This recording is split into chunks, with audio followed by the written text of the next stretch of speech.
Hello and welcome to jam cam and पढ़ रहे IIT jam app. आप सभी का एक बार फिर से स्वागत किया जाता है। हम डिस्कस कर रहे थे केवीएस एलडीसीई 2023 का जो पेपर हुआ था। 4 पार्ट डिस्कस कर चुके हैं जिसमें हम पहले 80 क्वेश्चंस डिस्कस कर चुके हैं। जो मोस्टली क्वेश्चन थे पहले पार्ट 4 में, अगर हम बात करें, वो ऑर्गेनिक एंड इनऑर्गेनिक केमिस्ट्री से थे। अब हमारी फिजिकल केमिस्ट्री के क्वेश्चन स्टार्ट हो रहे हैं। तो ये हमारा पार्ट नंबर 5 है। इसमें हम नेक्स्ट 20 क्वेश्चन डिस्कस करेंगे 81 से लेके 100। ये ज्यादातर क्वेश्चन आपका फिजिकल केमिस्ट्री से रहने वाले हैं, ठीक है। और अगर आप बिल्कुल कंप्लीट प्रिपरेशन करना चाहते हैं बहुत ही अच्छे तरीके से किसी भी पीजीटी एग्जाम की या फिर किसी भी टेट एग्जाम की, तो हमारा एक बहुत ही बेहतरीन कोर्स अवेलेबल है। ऐप का नाम है पढ़ रहे आईआईटी जैम। वीडियो के डिस्क्रिप्शन में लिंक मिल जाएगा।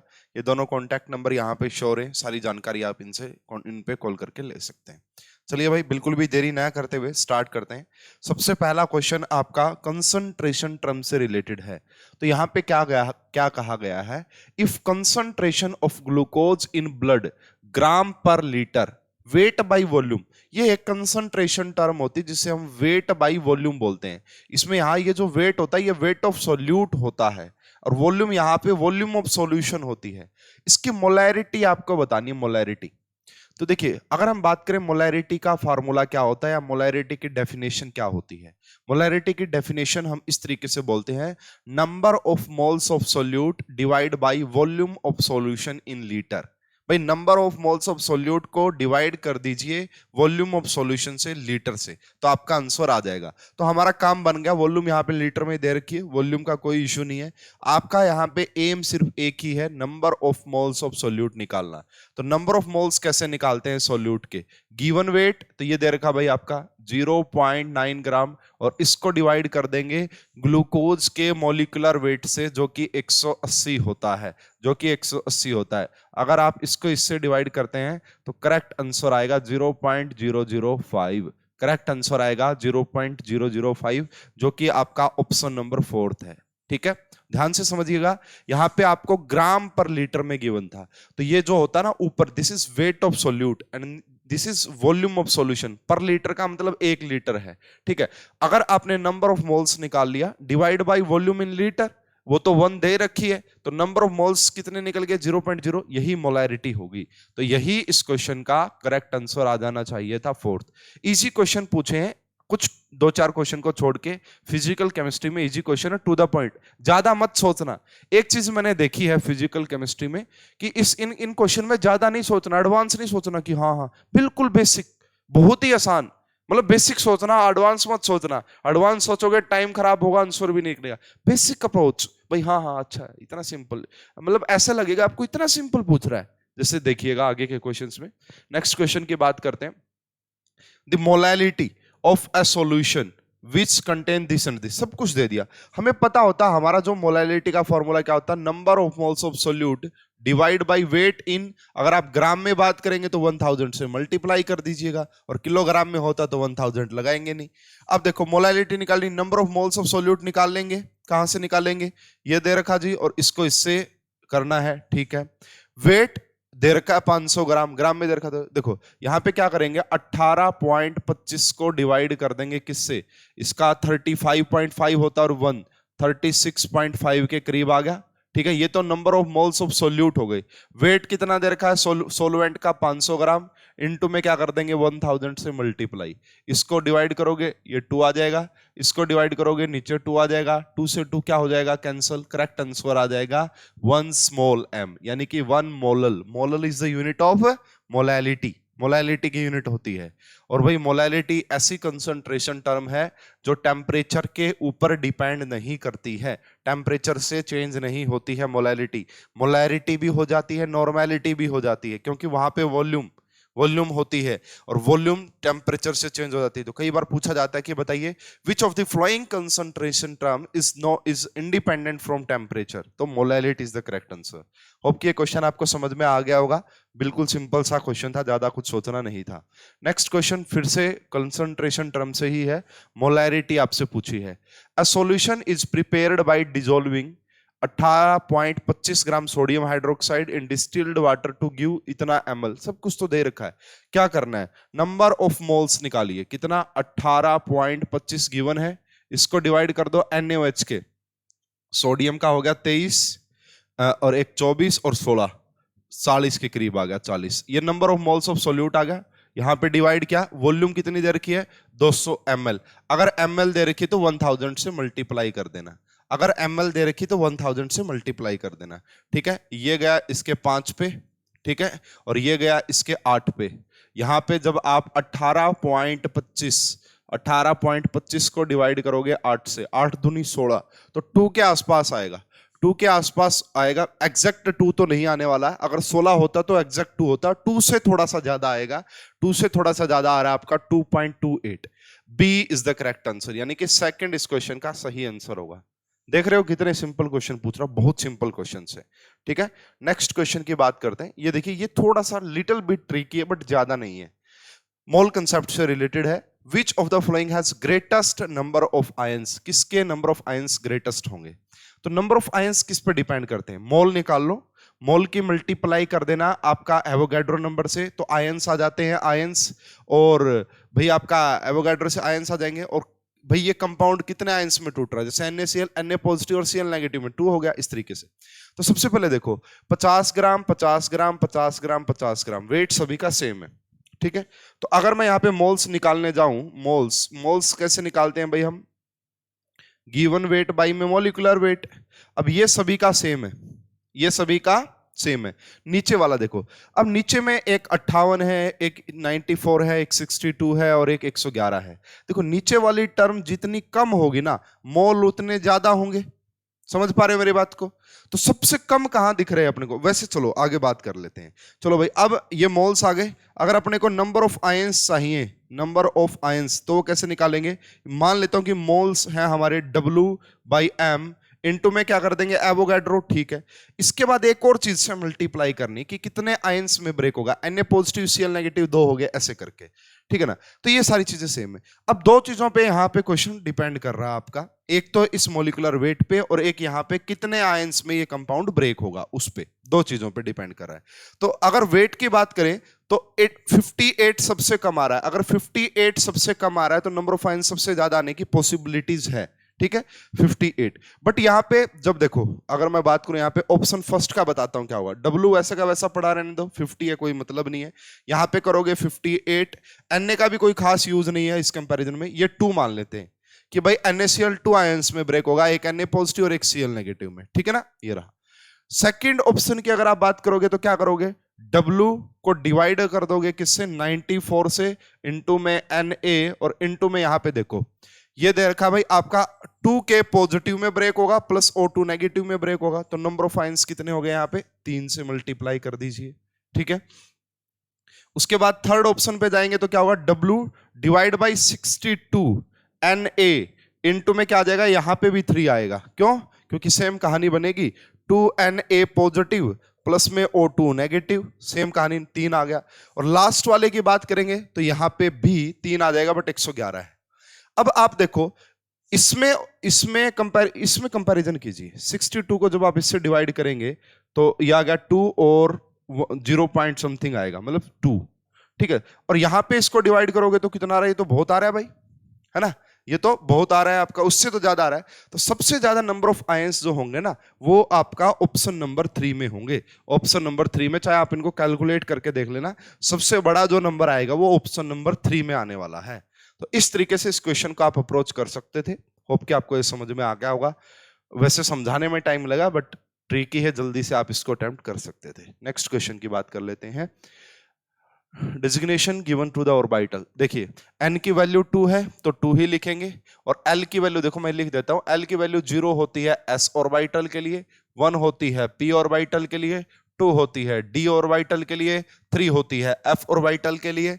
तो यहाँ पे L1 है, इसका मतलब 2p हो गया, यहाँ पे n हो गया 4 और ये हो गया d, 4d।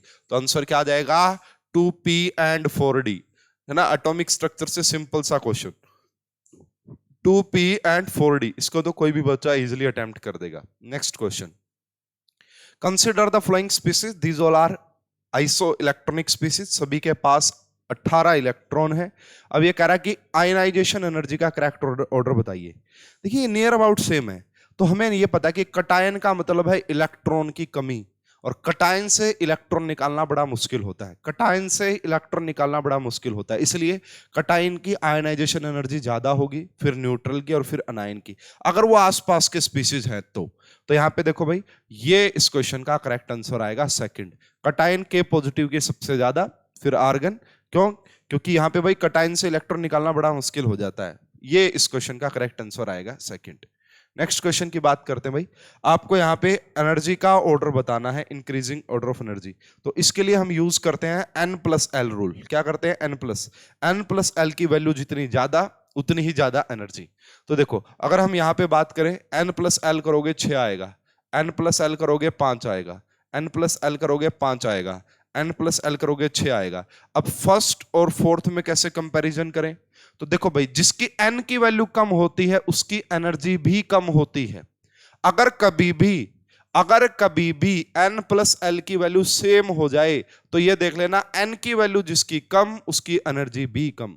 तो इन दोनों में से देखो, n+l भले 6 है बट इसकी n की वैल्यू कम है, इसलिए इसकी एनर्जी भी कम होगी, सबसे ज्यादा एनर्जी होगी फोर्थ की। ये बात सुनते ही हमने दो ऑप्शन को एलिमिनेट कर दिया। उसके बाद होगी फर्स्ट की, तो इस फर्स्ट का नाम आते ही हमारा आंसर करेक्ट हो गया 2, है ना। इसी प्रकार इन दोनों में देख सकते हो, भले ही 5 है n+l की वैल्यू, बट n की वैल्यू यहां कम है, अगर n की वैल्यू यहां कम है तो इसकी एनर्जी भी कम होगी। सो इस क्वेश्चन का भी करेक्ट आंसर आपका सेकंड आ जाएगा। इजी क्वेश्चन है, एटॉमिक स्ट्रक्चर के सारे क्वेश्चन ये रहेंगे।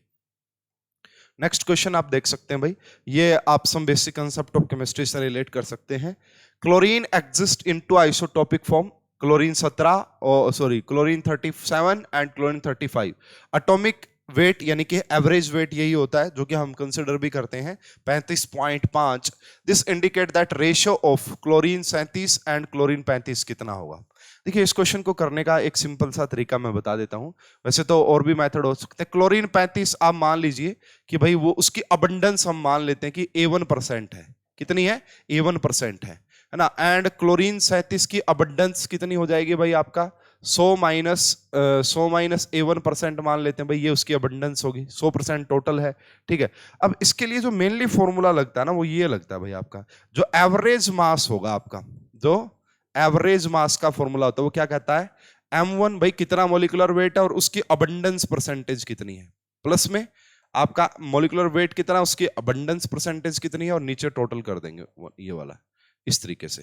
तो एवरेज मास तो आपको क्वेश्चन में दे रखा है 35.5 है। m1 भाई, जिसको m1 क्लोरीन को मान लो चाहे, कोई दिक्कत नहीं है, तो ये 35 हो गया।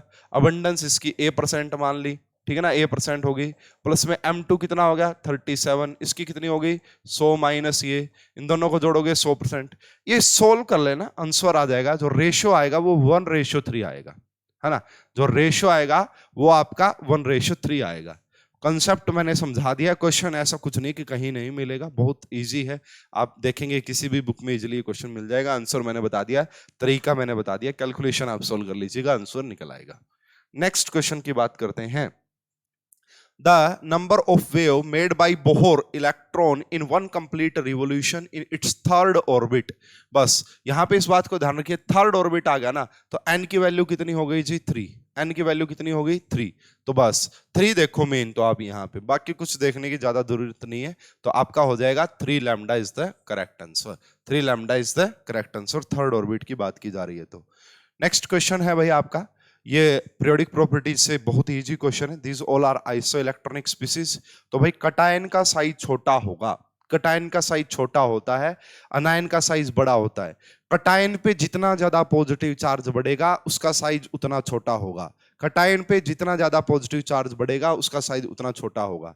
तो ये इस क्वेश्चन का करेक्ट आंसर आएगा सेकंड। और ये सारे भी आइसोइलेक्ट्रॉनिक स्पीसीज हैं। दीज इन सभी के पास 10 इलेक्ट्रॉन है, ठीक है। और दूसरी बात ये भी पढ़ाते हैं, for only for isoelectronic species ionic size या ionic radius is inversely proportional to atomic number. Magnesium का एटॉमिक नंबर सबसे ज्यादा है इसलिए उसका साइज सबसे छोटा है, but this is valid for only isoelectronic species.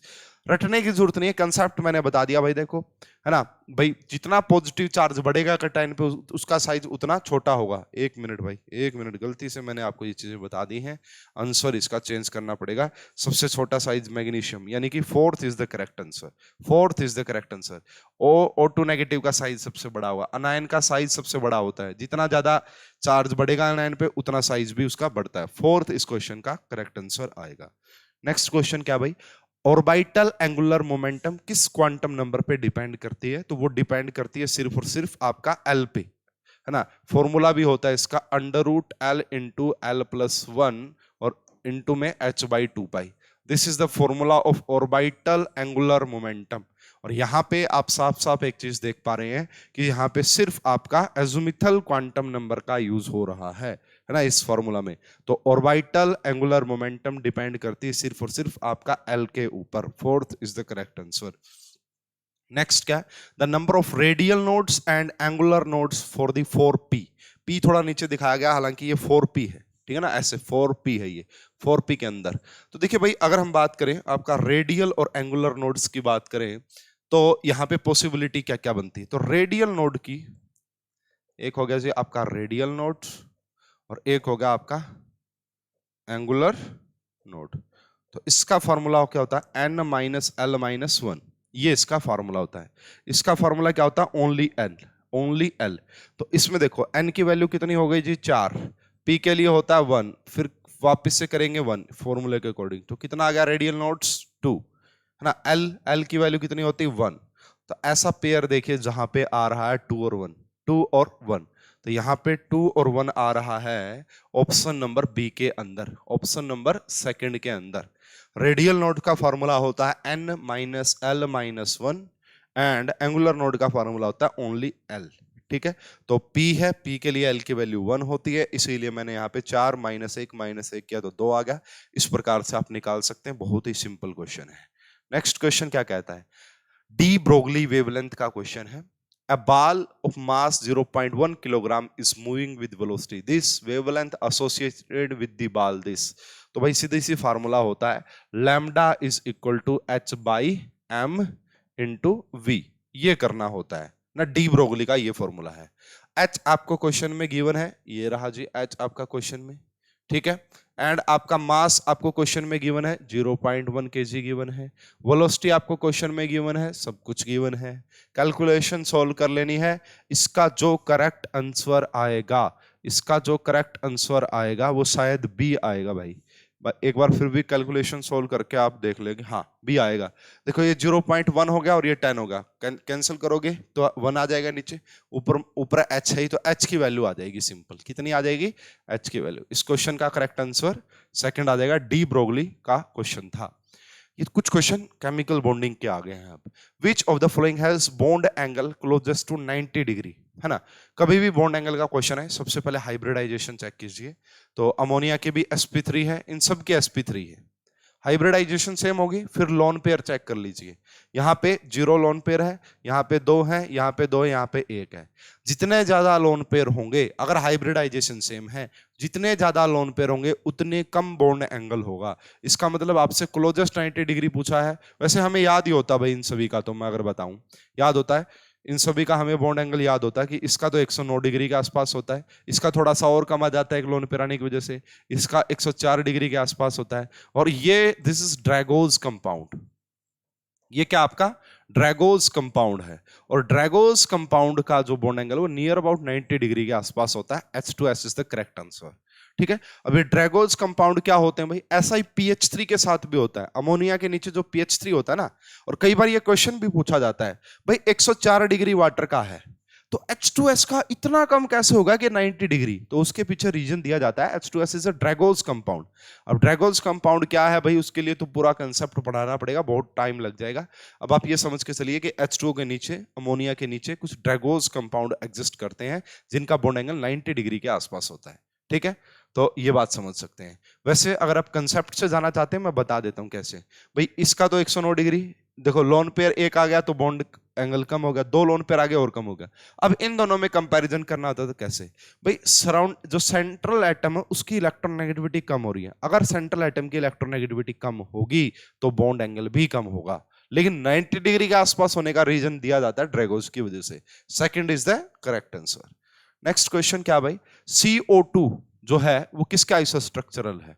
तो भाई ये आपका sp हाइब्रिडाइजेशन होती है एंड लीनियर स्ट्रक्चर होती है, लीनियर। तो इनमें से किसकी स्ट्रक्चर लीनियर होगी? SO2 की होगी? नहीं जी, SO2 की लीनियर नहीं होती, बैंट होती है। SnCl2 की भी बैंट होती है, लेकिन इसकी पक्का लीनियर होगी भाई, है ना, इसकी पक्का लीनियर होगी, इसकी भी हाइब्रिडाइजेशन sp। तो this is linear structure, acetylene है ये बेसिकली, क्या है? एस्टलीन।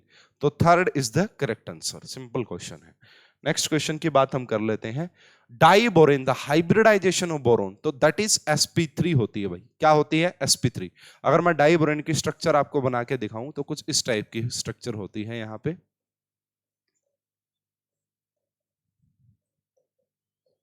हालांकि यहाँ पे एक special type of bonding exist करती है भाई, है ना, इन सभी को हम ब्रिज बोलते हैं, सॉरी, इन सभी को हम टर्मिनल हाइड्रोजन बोलते हैं। तो यहाँ पे 4 तो ये टर्मिनल हाइड्रोजन होते हैं, और ये जो 2 आपको दिख रहे हैं ना, दिस आर ब्रीज्ड हाइड्रोजन। और ये जो बॉन्ड दिखता है, इस बॉन्ड का नाम होता है 3 सेंटर 2 इलेक्ट्रॉन। ना देखो, 1 2 और 3, 3 सेंटर दिख रहे हैं, बट इलेक्ट्रॉन 2 ही होते हैं इन तीनों पे, तीनों सेंटर पे। यही बॉन्ड कभी वहां बनता है, कभी वहां बनता है, कभी वहां बनता है, कभी वहां बनता है, ठीक है। ये पूरी स्ट्रक्चर एक नॉन प्लेनर स्ट्रक्चर होती है ना। मैक्सिमम यहाँ पे 6 एटम एक प्लेन में होते हैं, 4 तो टर्मिनल हाइड्रोजन और 2 बोरॉन, ठीक है। ये दोनों तो ब्रिज होते हैं। और ये इलेक्ट्रॉन डेफिशिएंट बॉन्ड होता है, 3 सेंटर 2 इलेक्ट्रॉन, जिसे हम बनाना बॉन्ड भी बोलते हैं। अब देखो भाई, हाइब्रिडाइजेशन में कोई चेंज नहीं होता। अगर इस बोरॉन को आप देखोगे तो आपको यहाँ पे 2 और 2 4 बॉन्ड दिखाई दे रहे हैं, 4 सिग्मा बॉन्ड दिखाई दे रहे हैं। हाइब्रिडाइजेशन sp3 ही हम काउंट करते हैं। हालांकि पूरा कंपाउंड इलेक्ट्रॉन डेफिशिएंट कंपाउंड होता है, ठीक है, लेकिन हाइब्रिडाइजेशन sp3 ही होगी। Third is the correct answer. Next question की बात करते हैं। इनमें से किसकी स्ट्रक्चर होगी ट्राइगोनल प्लेनर? इसकी तो जस्ट मैंने अभी अभी आपको बताई है कि लीनियर स्ट्रक्चर होती है, हाइब्रिडाइजेशन sp होती है। SO2 का भी देख लेंगे भाई, NO2 और N2O की भी लीनियर होती है भाई। N2O जिसका नाम होता है लाफिंग गैस, तो ये भी लीनियर होती है, ठीक है, इसको भी हटा दो। अब यहां पे अगर आप देखेंगे ना, इन दोनों में से तो ज्यादा करेक्ट आंसर आएगा फोर्थ ना। सल्फर के पास क्या होगा भाई? सल्फर के पास आप कुछ इस तरीके से दिखा सकते हो, और ये लोन पेयर होता है। अब देखो, पॉसिबिलिटी तो ट्रायंगुलर प्लेनर बनने की तो पॉसिबिलिटी है ही नहीं इन किसी में की भी, मतलब एग्जैक्ट ट्रायंगुलर प्लेनर नहीं बनेगी। बट आप अकॉर्डिंग टू हाइब्रिडाइजेशन जा सकते हैं। इसके हाइब्रिडाइजेशन sp2 होती है, और जहां पे हाइब्रिडाइजेशन sp2 हो, ट्रायंगुलर प्लेनर की कैटेगरी में आते हैं। Fourth is the correct answer, ठीक है। इसके पास ओड इलेक्ट्रॉन होता है, इसलिए हम इसका आंसर सेकंड नहीं लगा रहे हैं। नेक्स्ट क्वेश्चन फिर से केमिकल बॉन्डिंग से है भाई। यहाँ पे परसेंटेज आयनिक करैक्टर निकालना यूजिंग डाइपोल मोमेंट। तो इसमें देखो यार, सिंपल सा फंडा ये रहेगा। डाइपोल मोमेंट दे रखी है आपको HBr की, इंटर एटॉमिक स्पेसिंग दे रखी है, चार्ज दे रखा है, सब कुछ दे रखा है। तो इसके लिए फॉर्मूला क्या लगाते हैं? ऑब्जर्व्ड डाइपोल मोमेंट, तो ये रही जी 2.6 इंटू 10 की power -30। This is observed dipole moment. और एक थ्योरेटिकली निकालते हैं, डाइपोल मोमेंट निकालने का फॉर्मूला होता है चार्ज इंटू डिस्टेंस। चार्ज कितना दे रखा है? 1.6 इंटू 10 की पावर 19। डिस्टेंस ये रहा, इसको कन्वर्ट कर लेना भाई मीटर में। क्यों? क्योंकि यहाँ पे मीटर यूज की गई, तो पिकोमीटर को मीटर में कन्वर्ट कर लेना, ठीक है ना। पिकोमीटर को मीटर में कन्वर्ट कर लेना एंड सोल्व कर लेना भाई। इसके नीचे लिखेंगे यहाँ पे हम, ये जो डाटा आएगा ना यहाँ से थ्योरेटिकल, वो नीचे लिखेंगे। और जब आप इसको सोल्व करेंगे परसेंटेज में 100 से मल्टीप्लाई करके, तो आपका करेक्ट आंसर आ जाएगा। इस क्वेश्चन का करेक्ट आंसर फर्स्ट आएगा भाई, इस क्वेश्चन का करेक्ट आंसर फर्स्ट आएगा। आप इसको सोल्व कर लेना। नेक्स्ट क्वेश्चन जो है आपका वो क्या है, देखिए, दिस इज फ्रॉम थर्मोडायनेमिक्स। तो अब थर्मोडायनेमिक्स के क्वेश्चन स्टार्ट हो गए हैं। तो क्या कहा गया है इस क्वेश्चन में? Temperature of 1 mole liquid is raised by heating. तो हीट कर रहे हैं 700 किलो जूल, 750 किलो जूल यहाँ पे गिवन है। हीट दी है भाई आपको 750। It's expand and does 200 work. तो एक्सपैंड कर रहा है, 200 वर्क डन है यहाँ पे। तो work done on the system, इसलिए इसको हम नेगेटिव लिखेंगे भाई ना। Work done on the system है, बाय द सिस्टम नहीं है। देखो पहले क्या किया है कि हमने हीट दी है उसकी वजह से, तो ऑन द सिस्टम बोलेंगे। ये रहा एंट्रोपी चेंज निकालनी, तो entropy change delta U Q plus W कर देना।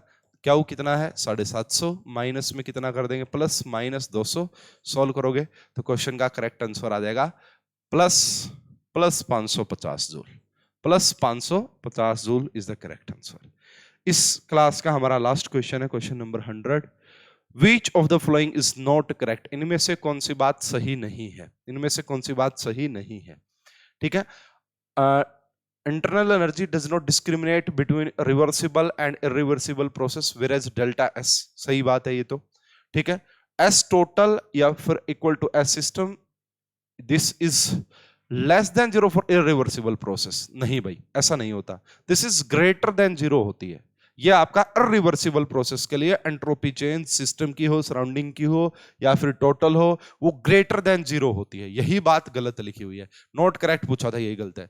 Standard entropy CO2 gas is more than CO gas, ठीक है ये भी, एंड ये सारी बातें ठीक है। दिक्कत यहां पे आ गई कि इरिवर्सिबल के लिए total entropy change greater than zero होता है।